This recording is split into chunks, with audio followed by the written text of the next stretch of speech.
राज्य अभिषेक के बाद छत्रपति शिवाजी महाराज अब सिर्फ एक योद्धा नहीं रहे थे। अब वो स्वराज्य के आधिकारिक छत्रपति और एक स्वतंत्र राज्य के शासक बन चुके थे। रायगढ़ फोर्ट से अब पूरे मराठा राज का शासन चलने लगा। रायगढ़ अब सिर्फ एक किला नहीं, स्वराज्य की राजधानी बन चुका था। छत्रपति शिवाजी महाराज जानते थे कि एक शासक की जिम्मेदारी सिर्फ जंग जीतना नहीं होती, बल्कि अपनी प्रजा की रक्षा और उनका विकास भी होता है। इसीलिए राज्य अभिषेक के तुरंत बाद उन्होंने अपने राज्य की व्यवस्था को मजबूत बनाना शुरू किया। उन्होंने एक शक्तिशाली प्रशासन का निर्माण किया। इस प्रशासन में 8 मुख्यमंत्री थे, जिसे अष्टप्रधान मंडल कहा जाता था।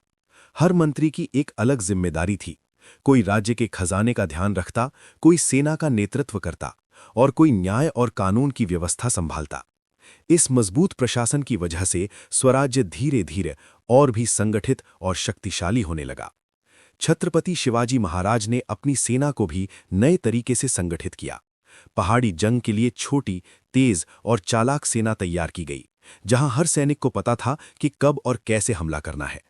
लेकिन शिवाजी की सबसे बड़ी ताकत सिर्फ उनकी सेना नहीं थी। उनकी असली ताकत थी उनकी प्रजा का उन पर अटूट विश्वास। गांव के लोग उन्हें अपना रक्षक मानते थे। उनके राज्य में किसानों और व्यापारियों को सुरक्षा और न्याय मिलता था। इसी वजह से स्वराज्य और भी मजबूत होता गया। लेकिन दक्कन की धरती पर शांति ज्यादा देर तक टिकने वाली नहीं थी। दक्षिण में बैठा एक पुराना शत्रु अब भी जिंदा था, कमजोर पड़ चुका लेकिन अभी भी खतरनाक, बीजापुर सल्तनत। और बहुत जल्द छत्रपति शिवाजी महाराज का सामना फिर से होने वाला था, एक नए संघर्ष से। दक्कन की जंग अभी खत्म नहीं हुई थी, असली टकराव अभी बाकी था।